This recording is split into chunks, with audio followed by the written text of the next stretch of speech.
What is new at OMC, the Oakland Mediation Center? Find out next on Practical Law. Stay tuned.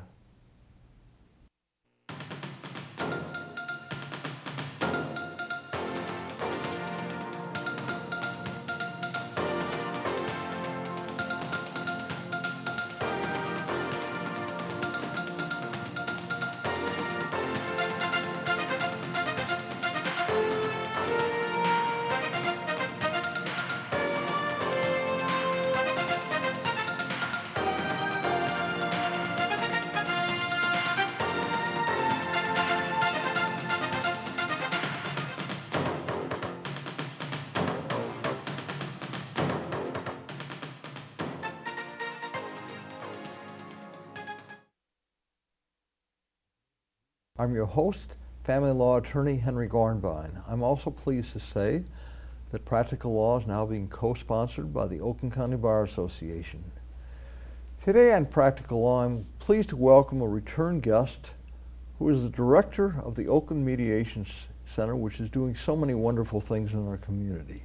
So we're going to hear all about this with my guest, Bonnie Haynes. Thank Bonnie, you. Welcome to Practical Law. Thanks for having me.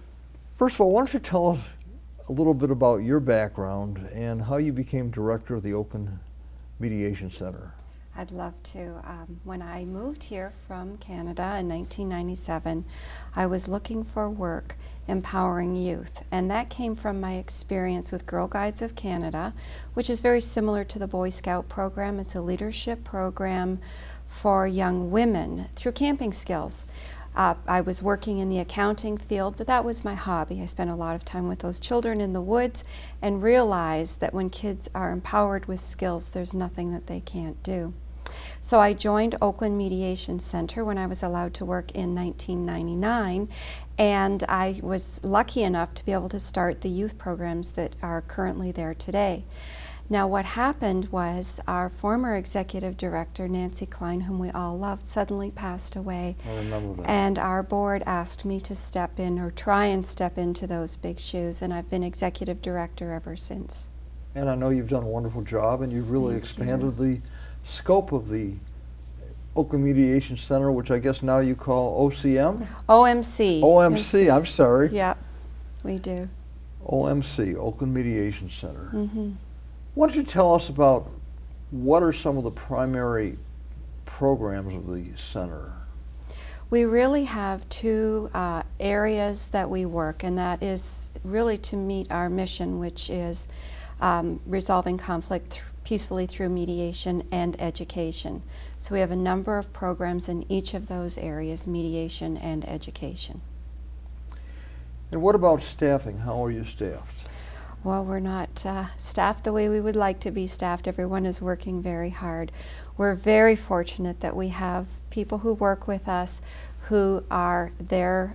They've educated now. We have many people who have masters in dispute resolution from Wayne State and from other places, and they're highly skilled, very highly skilled mediators, and that's very important because they're mentoring new mediators and seasoned mediators who are always wanting to grow their skills. Bonnie, why don't you tell us, for our viewers, how does mediation work? Mediation is an absolutely beautiful communication process. It is delivered in a very safe and private environment. The mediators will greet you at the door, they'll welcome you, they'll introduce themselves, they'll escort you into the mediation room. They've previously decided the seating arrangement for the mediation so that everyone can clearly see each other and communicate and feel confident in the process.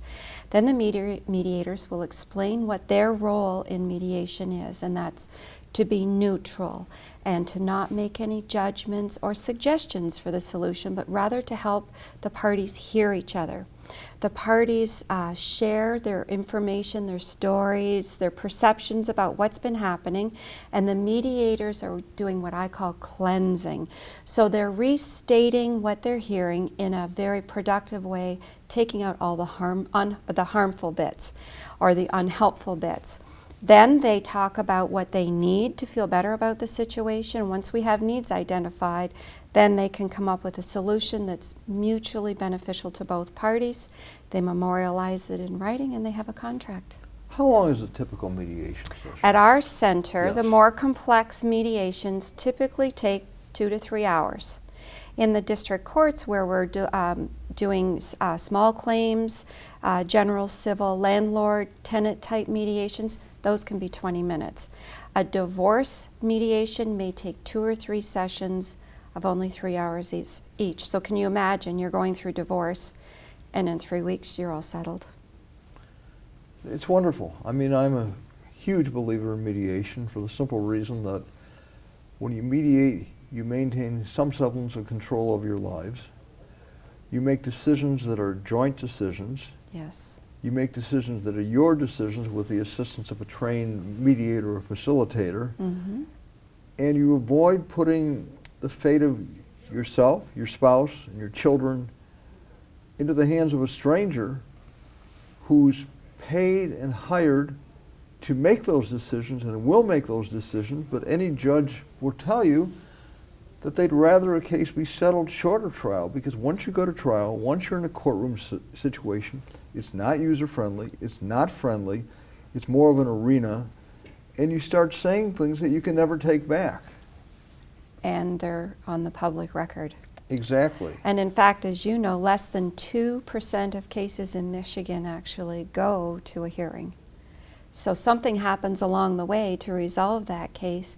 We love it when people use self-determination and they make those decisions for themselves. In fact, a much higher percentage of folks adhere to what the agreement is when they've had a hand in crafting the solution. Now, you mentioned earlier, Bonnie, that you do divorce mediation, Mm-hmm. you do civil mediation, and you do district court mediation. What are some examples of the non-divorce? Samples of non-divorce. We deliver mediation in many different areas. We mediate everything from the living room to the boardroom, so to speak. So we mediate family type cases. We mediate neighborhood disputes, business disputes, whether it be between business owners and their clients or even owners within businesses. We also mediate cases for probate and wills and guardianship, special education. We do a lot of work in special education. Really, there's no limit to the type of case. We can mediate any kind of case. We do screen for domestic violence because that type of dynamic is not appropriate in mediation, and I know you know all about those reasons. Really, we love to say that we can mediate any kind of case as long as the parties will come together. And the beauty is when someone requests mediation, we call the other side and we get them to the table. So folks often feel very relieved just from making that first call. They get help right away. That's wonderful. How many cases are you handling at the present time? I know it keeps growing, but... Yeah, we're around 2,600 cases a year now. And what were you 3 or 4 years ago? About 1,900. So it is definitely growing. Yes. And you mediate at the facility, which is what, off of Franklin. Hewlett Drive. Mm-hmm. Okay. But you mediate in the district courts themselves? Yes, and in schools. So we sit in 4 of our district courts for half day, one of the courts 2 half days a week, and we also receive referrals from several judges at other district courts. And then with the special education mediation program, we actually will go out to schools and perform facilitations and mediations in the wee early hours of the morning off-site to help schools and parents resolve differences over individualized education plans. It's a very wonderful program. We're very proud to help with that. Are there financial requirements as to who can qualify to mediate, or how does that work? To mediate or to... No, not to mediate, to be a participant, to be, have your dispute resolved through mediation, so to speak. We have many, many different charges, but typically, if this was someone who wanted to refer a dispute, say with their teenager over a driving contract, because we do mediate those kinds of things. A filing fee is $35, and our regular rate is about $50 an hour. So for a situation like that, it might cost $100 and $150. But think about if they were mediating and having representation and going through the courts, things last forever. It could be very, very expensive. We're partially funded through a grant from the State Court Administrative Office, which allows us to provide our services for that nominal fee. And anyone who is indigent receives all of our services, mediation services, for no charge. If someone is from a very comfortable background, they can still qualify and go to mediation. Oh, so there's yes. no financial restriction on that. There's no financial restriction. However, we do look at cases if we feel they're going to last more than a full day. That's probably not appropriate for us to ask of a volunteer mediator, and we might refer folks to the list at the court that has all of the private professional attorney mediators like yourself. How many volunteers do you have? We have 80 volunteer mediators on our staff. And there are non-attorneys as well as attorneys. Only about 10% of our roster are attorneys. The rest are community folks who want to give back to the community. I think of them as the elders of the village. That's wonderful. Bonnie Haynes, we've reached our first break point. We will be right back with my guest, Bonnie Haynes, the Executive Director of the Oakland Mediation Center, right after this break. Do you have a legal problem but don't know where to turn? The Oakland County Bar Association can help. The OCBA's Lawyer Referral Service is a place to turn for a local attorney willing to provide a free 30-minute phone consultation to discuss your legal problem. The OCBA's services covers many areas of law, including child custody, bankruptcy, and immigration. Nearly 200 OCBA attorneys volunteer their time to answer questions. For more information, call 248-338-2100. We are back with my guest, Bonnie Haynes, the Executive Director of the Oakland Mediation Center, also known as OMC. Bonnie, before the break we were talking really about mediation, how effective it is and how it works, but that's really just one aspect of what you do, and I know you do a lot with schools. Why don't you tell our viewers a little bit about some of the school programs that you and the center are involved in? I would love to. A few years ago, we took a step back and looked at what were the needs of our community, and we realized that our schools really needed programs that were proven to work and were cost-effective and sustainable, meaning that after the original implementation of the program was put in place, they could continue on the program without additional cost or expertise. So we brought on a few different programs that were evidence-based and developed in true solid principles of design. And they are really anything from violence prevention programs all the way through to interventions when a crime has occurred. So students or youth have resources every step of the way, and educators have tools to help students achieve educational success. Which is so important, especially in our age when you press a button and you can have some little incident that goes viral, and cyberbullying and so much that's going on. I know you made a list, and I'm going to go through that list with you because it's important. First of all, what is Second Step? Second Step is really a program that delivers social and emotional learning. It's really a violence prevention program, and it's teaching youth social and emotional skills at the earliest age. Often our students are arriving at school without those skills, and they can't be academically successful without being socially successful. So this really teaches those basic conflict management skills so that they can themselves resolve conflict at the earliest level of escalation. So it's a program that students actually resolve conflict for themselves. Sounds wonderful. What is Peers Making Peace? Oh, Peers Making Peace is probably nearest and dearest to my heart because we started with Peer Mediation Program when we learned through the Troy Police Department that mediation really works in neighborhood family type of disputes. So it's an evidence-based, campus-wide peer mediation program, and the kids are the mediators. So they're helping other students resolve conflicts without adult intervention, and it is highly, highly successful. Every school should have a peer mediation program. And do most schools in this area have them? A lot of them do, and what we're really proud of is over 60% of the schools that we've implemented programs in are still up and running with peer mediation programs. And you know, with all the cutbacks in school funding and the shifting around of staff, transitioning, that's, I think, just a real commendation to the schools and the program. Bullying is a big issue, and it's a big issue in schools, in social settings. I would argue that some attorneys and judges are bullies, but you know, it really depends.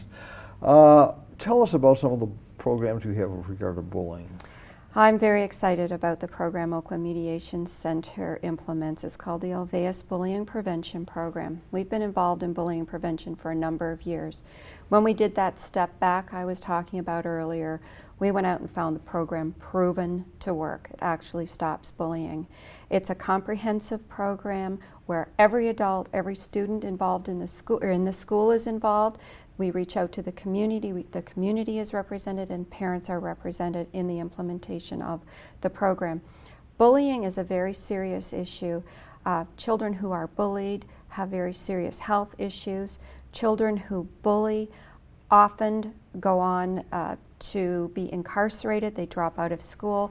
It's a huge cost to schools, healthcare providers, and to society in general. So we really need to have programs that are proven to reduce bullying, not just bring awareness, but actually make the difference. And what do these programs do? I mean, how do you nip it in the bud, so to How you speak? nip it in the bud is a beautiful question. This is what I'm most passionate about, the Alveus program, is that every adult in the school is trained in intervening in the moment.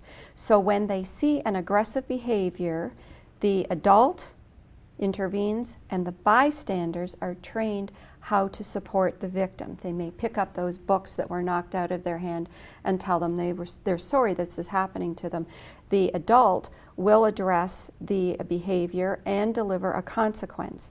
How it works is every time a situation occurs, it's monitored, and a hallmark of bullying is repetitive abuse. So when someone who's tracking this notices the student's been involved 3 times, they know they're looking at bullying, and then they can start intervening with the interventions that are in place. So we're actually changing the culture in the whole school. Every student benefits. And what is the response? The response is phenomenal. Schools who can find the funding for these programs are so excited because they're actually taking back the schools, so to speak. The students can learn in a caring environment, a safe environment. The students report being excited about going back to school where they weren't before.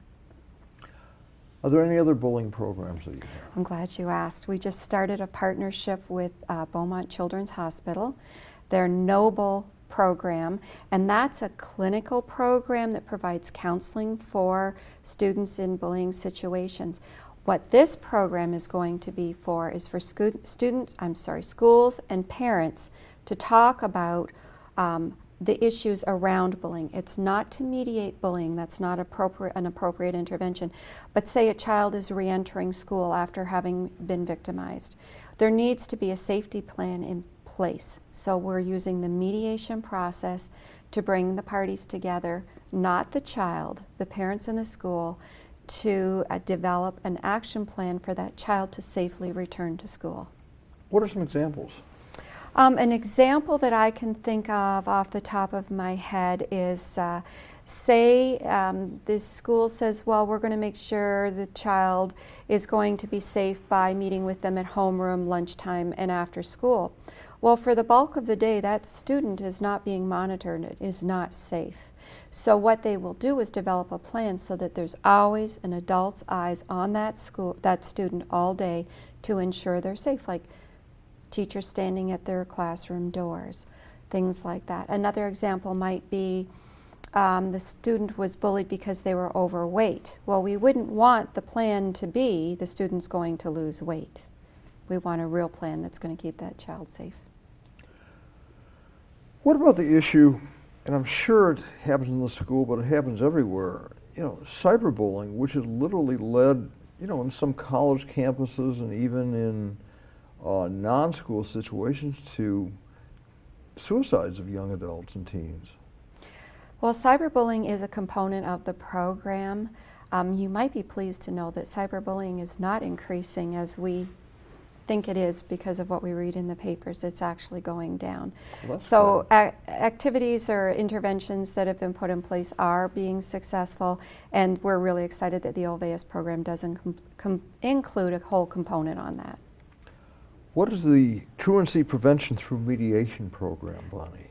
It's again the mediation process. It's an intervention now, however, because we're going to find out the root cause of why that child is absent, because we know once a child goes on that course of high number of absenteeism, it's very likely that they will drop out of school. So we want to bring the parents and the school together, find out what's the reason. I mean, it just could simply be transportation.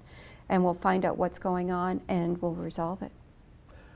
It's amazing how many programs, and I'm going to keep going through them. What is the restorative practice program? This is an exciting program. It really is several different processes under the umbrella of restorative practices. And really it's to restore losses and right the wrongs when a crime has been committed. So the offender really has to take responsibility. Yes, I did something wrong. The victim has to want to come together, and then they'll come to the process and work out a way for losses to be restored. And there are just absolutely beautiful stories around this program. Please give us some examples. Well, I'll try and be brief. The story that I really love to share is about the young man who had tagged or put graffiti on a store, and when the store owner came to the process, the mediation process with the offender, they determined, the group at the process determined that really what this child needed was more connection within the community and wanted him to go to like a Boys and Girls Club on Saturday mornings. Well, the parents didn't have transportation. The victim in this situation volunteered to drive that young man every Saturday for years and years and years, and he became a very important mentor in that young man's life. That's amazing. It's that someone amazing. would be willing to do the driving commitment to that. Yes. That's amazing. So, you know, you've had some tremendous successes. Mm-hmm. What are some of the programs where you provide training to individuals? I mean, what do you stay up nights trying to think? Well, we really try and have a number of things to attract a lot of people. We know most people don't know everything that we do, so I'm grateful to share. We have been training mediators since 1992, so we deliver civil and domestic state court administrative office approved training, highly interactive, wonderful training. Our trainees they keep coming back for more. We provide advanced mediator training. We were talking about that earlier. We've just done a needs assessment, and so we're just putting up all of our new advanced mediator training programs to meet the needs of the folks that told us what they would like. And we also provide conflict resolution training. These skills are not innate. We're not born knowing how to resolve conflict. We have to learn it. So we provide that in workplace settings. We provide public workshops at our center. And again, we deliver conflict resolution training in special education settings as well as providing the facilitation and mediations for individualized education plans. Are there any programs we haven't covered yet? I can't think of any off the top of my head.